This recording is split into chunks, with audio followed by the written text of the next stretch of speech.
Okay, so last time we got the downpipe put on, we got tires, and we may have fixed the power steering. I'm still not sure where that fluid originally went, but it's working for now.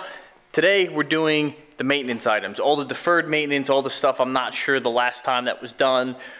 We're gonna try and tackle all that, make this thing a reliable daily driver, which is the reason I got it. So let's take a look at what we got.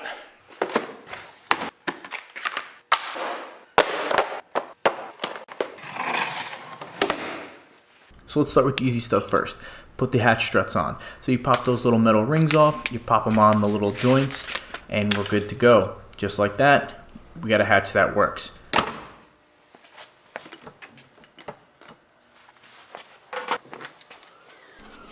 Just like new. So now let's head to the engine bay.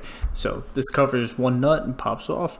And again, going with the easiest stuff first, I went for the air filter, and this actually ended up being a K&N filter previous installed, so I don't actually need to replace that, those just get cleaned. Next, we're taking the intake manifold off, and this thing only has a handful of screws holding it in, but then it has a million hoses and sensors and stuff on it. It took what seemed like forever to get this thing off. Finally, success.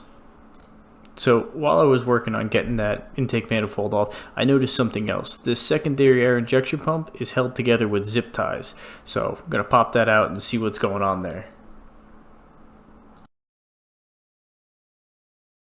So you can see this thing was just rubbing on the metal here, and it's because all these little insulators broke off. Either they were over torqued or they just fatigued over time.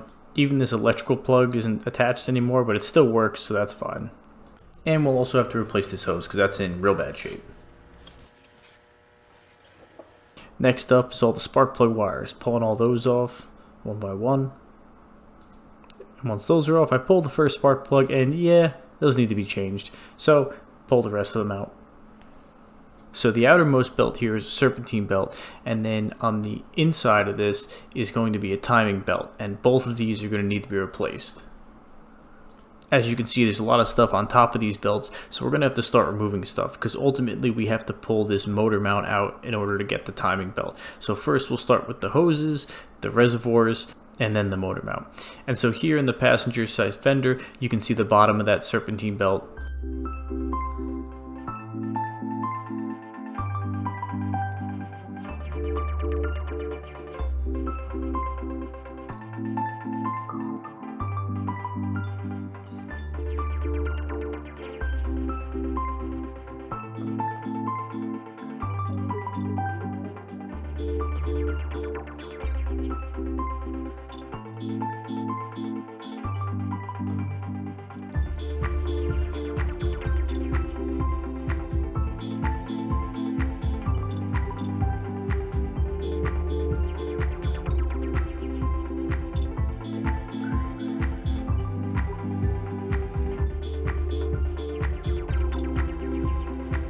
So before you start removing motor mounts, you want to make sure the engine's supported. I used a jack with a piece of wood under the oil pan.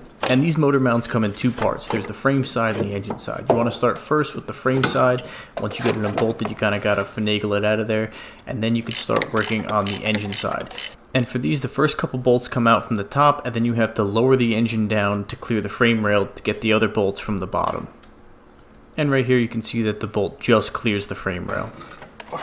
Once the bolts are out, you just wiggle it out. Now you can get a better view here. So you have your serpentine that's running here. Your timing belt's running here. So your timing belt you have your tensioner, your cam, down on the crank, and then you also have the water pump in here, which is, so we're going to replace that while we have it open. And then on the serpentine, we have the AC compressor, the alternator.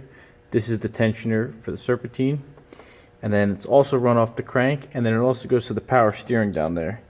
I think that's about it. So we're going to take this one off first, relieving tension with this, and then we'll work on the timing belt after. So to remove the serpentine belt, you just put a wrench right on the tensioner, pulling the tension off the belt, and you just slide right off the pulleys. And you can see from this one it's starting to dry rot and crack, so it's a good thing we're replacing this. Next we have to remove the serpentine drive pulley, and the condition of the strut should give you an idea of how this is going to go.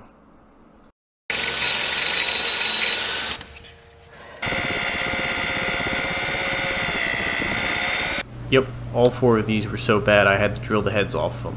However, once the heads were drilled off, the threaded parts were pretty easy to back out.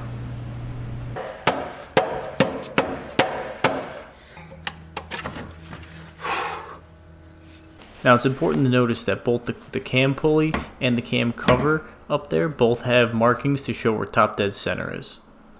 Once you remove the lower timing belt cover, you can get a really good look of how this belt's run. Yep, that was the sound of my tensioner tool breaking. Sheared the pin right off.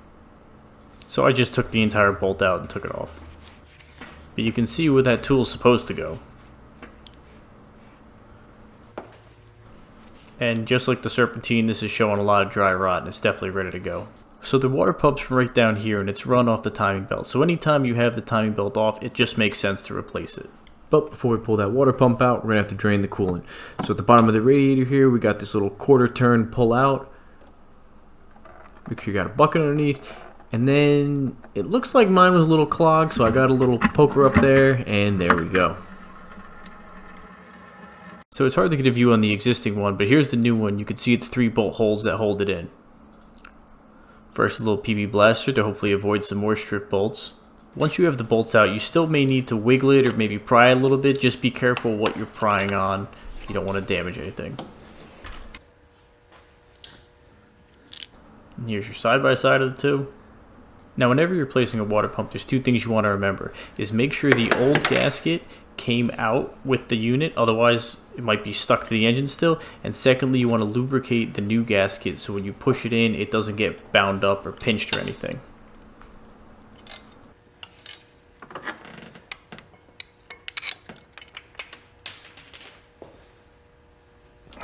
Look at this engine bay fine. I think it's safe to say this car's been sitting for a little while. And once the water pump's in, I always like to give it a little spin, make sure it's spinning free. So in addition to the water pump, we're also going with a new tensioner. So the way this tensioner works is you put the bolt in loosely, and once the belt's on, you want to bring that little indicator into that square opening, and then you tighten the bolt the rest of the way. It's just a little trick one of my friends showed me one time. If you're doing a timing belt by yourself, sometimes it helps to put a zip tie around the cam pulley. That way, as you're working on the bottom of the belt trying to get it all seated, the top won't work its way off. Just make sure you remember to take it off when you're done. So if you remember that mark on the cam pulley, that and the crank pulley need to be top dead center together. Now if you already took the pulley off, there is a window in your transmission to take a look at either the flywheel or torque converter, but you want to make sure that those are both top dead center and timed, because that's the whole purpose of the timing belt. And once you have the belt on, it's always good practice to rotate the engine a couple times and make sure that after rotation, the marks once again line up to top dead center. Now that everything looks good, I'll finally torque that tensioner and start putting the covers back on. So I just reused my serpentine tensioner, but it probably makes sense to replace it. You already have it off, so something to keep in mind. So since I had to drill the bolts out on the drive pulley here for the serpentine belt, I gotta wait. I had to order and wait for new ones to come in. In the meantime, I found these 2 bolts that I just had laying around that I put in just to hold the pulley in place so I can run the belt, and that way when the bolts come in, I'll put them in these 2, and then I'll put them to back those out and put them in those 2. That way I can at least keep moving for now. So next up, I put the new spark plug wires in. Nothing crazy here, just run them same way they were run before. So while we have the coolant out, I'm also going to replace the thermostat, which is right down in there.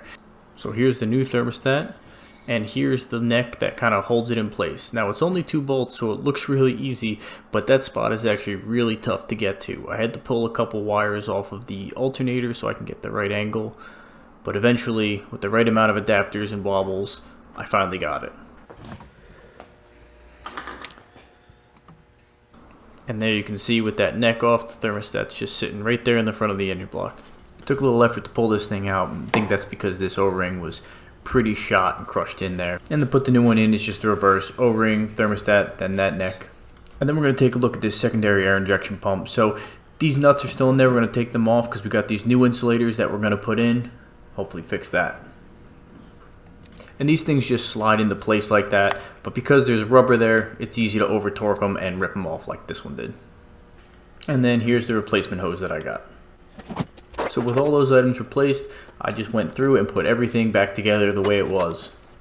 And something to keep in mind is that the motor mounts on these use torque to yield bolts, which means you can only use them once because they stretch as you install them. So every time you undo those bolts, you should be replacing them. And once we get everything back together, we're going to move on to changing the oil, because I don't know when the last time that was changed, and then we'll also fill the coolant.